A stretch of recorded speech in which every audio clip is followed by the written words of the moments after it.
Hello, this is Ray from Gashkia Guild, and today I'd like to talk to you about the Siegecraft tutorial. I've already done it, so I'll walk you through the steps to get to the the sieging area for the tutorial, and then I'll show you what each of them do, and then we'll go and we'll buy one, and I'll show you how to set it up on regular ground. Alrighty, so when you first come into Cyrodil, you're level 10 or above.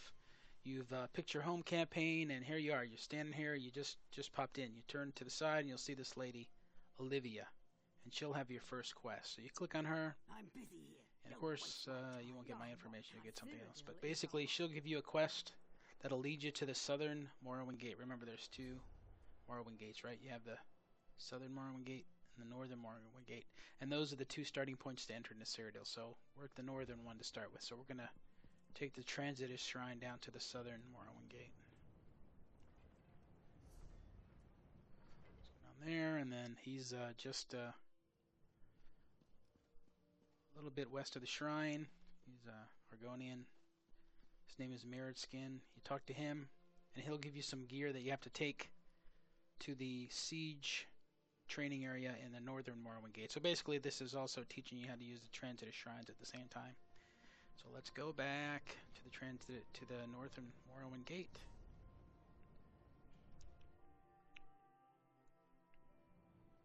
You'll notice in the picture it has the way shrines. These are the only 2 points that have the way shrines, of course. Everywhere else you use the Transitus Shrines to move around. The way shrines you use to get in and out of Cyrodil. And they're usually off to the side. There it is over there. See the way shrine. Alright, so we're back, and now you, of course, would have the quest on your sheet, so you could follow the little arrow that'll tell you where to go. I just happen to know it's off to the side here. So we're going to race over there real quick.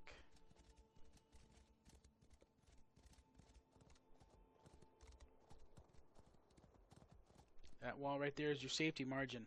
Anytime you exit that wall, you're fair game to enemies. There could be enemies, so. But that's part of the fun of Cyrodil. Right. Run down the hill.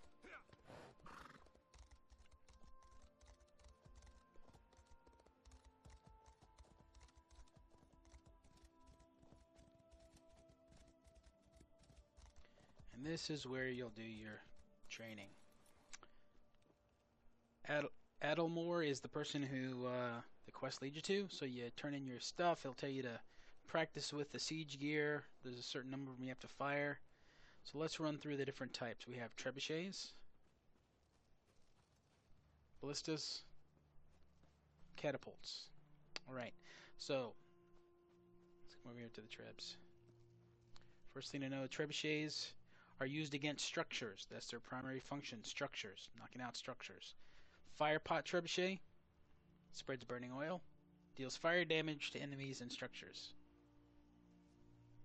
Stone trebuchet, he's the meat and potatoes. He takes out walls, smashes walls and enemies, but it's used to assault keeps. It's very good for that. Ice ball trebuchet deals damage and ensnares multiple enemies in ice and slowing them down. They shoot very far and very high and have a higher hit point. See, 20,000 hit points versus ballista, which have 10,000 hit points. So they die much quicker. They last a shorter amount of time because, as you can see, these don't have 100% even though they're not in enemy territory, because as time progresses they'll slowly decay to zero and die. So you don't want to leave them just hanging around. Stow them if you're not using them. So the three types of ballistas: standard bolt, of course, which we're looking at, deals massive damage, more than other ballistas. These are used against siege engines. They take out other pieces of siege gear. This is a firebolt. Firebolts deal fire damage. That's a damage over time spell. Very nice to hurt enemies in an area. This one is a lightning bolt. Lightning bolts shock and ensnare enemies, making them move slower. You have three types of meat bag catapults. Catapults also have 15,000 hit points, so they're in between the trebs and the ballista. Catapults can shoot a little higher. See, the problem with ballistas is they can only shoot as high as they're pointed or below. They can't shoot up. Trebs can shoot way up and very far. Catapults can shoot up a medium amount and pretty far also. So they all have a purpose. The catapults are used against troops more than anything. The first one we have My favorite, the meat bag. You can see it looks like a stinky pile of flesh. It causes debilitating disease, damage over time, debuff on players. Oil, which doesn't look as impressive as I think it should. It just squirts oil out there. It doesn't look like there's any fire, but it does do fire damage. So you're not seeing the fire damage. It's doing fire damage in an area. And scatter shot causes impact damage over a very, very big area. So basically, if you coordinated these three on a group, you could really do a lot of serious damage. So a lot of Siege has to do with coordination, and that's very important. All right, so let's fire one just for giggles. This one, so basically what you do is you click E, and then what happens is you zoom out, and now you're looking at the target. So there's a little green crosshairs, and it's going to show you where it's going to fire. So you aim at the target you want to fire at, and you just push the left mouse button. Bam. Shoots. That's pretty much all there is to that. If you want to get off a piece of gear, you push X. If somebody starts fighting you and you're using your gear and you need to break away real fast, you push Alt. Alt will take you away. X will stow it. It takes a little bit of time. Okay, and a couple other items to cover. This is a battering ram. Battering rams are very cool. They require 3 people to operate. You put it against the door. It's self-automating.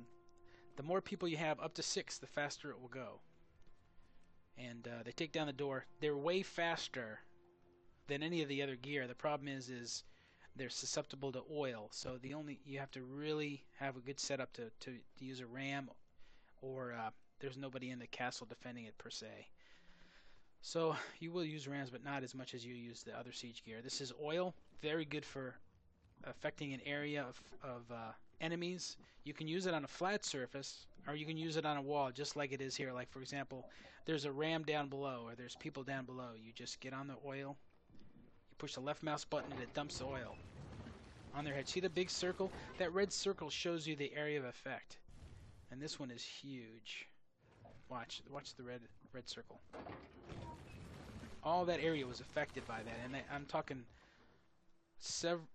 probably 1,000 hit points of damage. So you can take people out with one dump.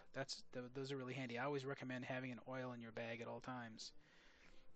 Okay, so those are the 3 types of siege gear. You have trebs, you have ballista, and you have catapults. Catapults against troops. Ballista takes out enemy siege. Trebs to use against structures. Basically, that's the way it works. Combinations are good, and that's all the deal. So if you want to repair them, we'll cover that in a second just as well. And this is a forward camp. You can buy these. You'll get one at the end of the tutorial that's a temporary, and you just place it on the ground, and instead of having to resurrect at a keep that's far, far away, you can resurrect closer to the keep. For example, let's go to the map. Let's say that we are, as a group, attacking Arius Keep. As you can see, the only place if you die that you can res is way back here at King's Crest. That's quite a bit of a hike. So if we're in a battle and you die, or a whole bunch of people die, we've pretty much just totally nulled all of our work. In other words, if we died as a group, we got to all run back. But if you have one of these forward camps, you can place it over here, hidden somewhere near this river, so that we could resurrect there and immediately be back in the fray. So they have a lot of value. They're expensive, and you want to take them down as fast as you can if you see the enemies. So placement is important, and they have a very pivotal and strategic purpose when you're sieging gear. Okay, so that's pretty much the entire setup. This is where you'll do your little tutorial, and then I'll show you where you can buy siege gear. So we ride back to where we were before, to the safety of our gate, because like I said, right here, they could attack us because the mile gate is open. But as soon as you go through this door, you're safe. They can't ever get in here. Theoretically. I'm sure there's always somebody that can find a way to break the rules.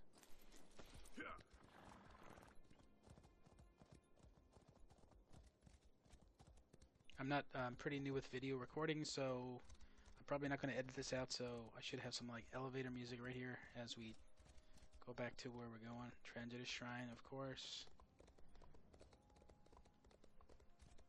Up on the hill, and they're marked as a siege vendor. There's one in each northern and southern Morrowind gates, and there is one in every keep by the transitor shrines, and there is even one in every one of the resources. It's called a quartermaster, and they're usually by a barn.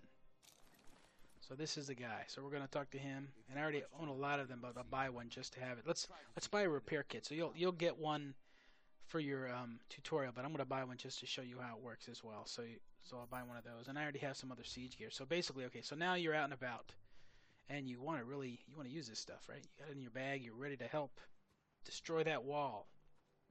First thing you have to do is go to inventory, go to your quick bar, and you have to drag the items that you want to be able to use to your quick bar. Let me grab that keep wall. That's not what I need. That's not what I wanted. Let's grab a siege repair kit so I can show you how to repair siege. If you question the value of siege weapons, it's at the bottom. And you'll notice the green is alliance points. So you have to use alliance points to purchase the majority of these items. And you get alliance points by playing in Cyrodil. The more you play, the more points you got. 42,000 right now. That's because Gashkia does a wonderful job of coordinating and having events, which is wonderful. Some items you can buy with money just so you're not standing around with your hands in your pockets while everyone else is sieging. But siege repair kits, here's we'll buy one. I'll show you how to use it. Basically, it works the same way. You go to inventory, and you quick slot it by going to your quick slots. Drag it to an item. Alright, so let's find ourselves a nice flat area to set these guys up. So I've got them quick slotted. So it works just like any other quick slot for a potion. You just roll around. And you click the Q button. See, now it's red. It's a red little circle. That's telling me this terrain doesn't work. Or I'm too close to something. See how it turned yellow? That means I can set it down. So you have to not move, left mouse button, and you'll set up your siege gear. Once you set it up, you'll go into siege targeting mode, which is zoomed out, and you can target your little thingy. So let's say I'm going to knock this building out. Or I can't, you know, I really don't want to do that because he's my buddy, but let's go ahead and just fire it. Just show you. There's a stone trebuchet, good for knocking out walls. Boom, I just hit it. Knocked him out, okay? I get attacked from behind or something. I hit Alt really quick. I step away from my gear. It'll keep going. I can move around and stay stealth. Now when I'm ready to use it again, it's reset itself. I hit E, bam, fire it again. Hit Alt off it, so that way I'm not just standing there being a target. Alright, so let's go. Now let's see, this trebuchet's got 95% health, so I can let's heal it up. So I go to Q. I make my active item the siege repair kit. Now when I don't want to be where it says use because it'll try to use it, right? So I back up a little bit and see if you look, it says pack stone trebuchet, and then I hit Q. Oh, I think I can't do that with your Q. Come on, buddy. There we go. See, now he's repairing it, so it's going to go from 92%, repairs it to 96%. So I've just repaired and give this guy a little bit more life, because remember, as time goes by, he's slowly decaying, even if somebody isn't attacking him. So hit E for use. You can change a target, and you'll notice that the stone trebuchets are slower. Watch how long it takes to recoil. See, it takes a long time for that guy to come back, and until you can fire it again, that little line will stay red. See how long that was? See, now it's at a full. I fully rewound it, so now I have not only the left mount button for fire, but I also have X for stow weapon. So let's hit X, which will stow the weapon. It'll put it back in my backpack. Alright, so now let's try something else. Let's try, I pulled out a meatbag catapult. Let's set down a meatbag catapult. Remember, the same thing applies. If you can't set it down, it'll be red. It's got a smaller circle, so it'll be easier to set it down in locations that are unfriendly. Okay, as you can see now I have a much smaller range. And you can't really tell, but you can't shoot quite as high, but you can shoot higher than you can with a ballista. You shoot that puppy off. See how fast it rewinds? It's much faster. So you can shoot more times. Consequently, the damage output is lower. So all in all, overall, it doesn't do any better or worse, per se, than a treb or a ballista. The things that make a treb, or ballista, or catapult good depends on the targets, right? This is for people. So if I saw some joker coming, he's going to come across the bridge, I could lay this out in advance. So when he gets there, bam, he just got covered with my meatbag catapult, which is going to do damage over time to him.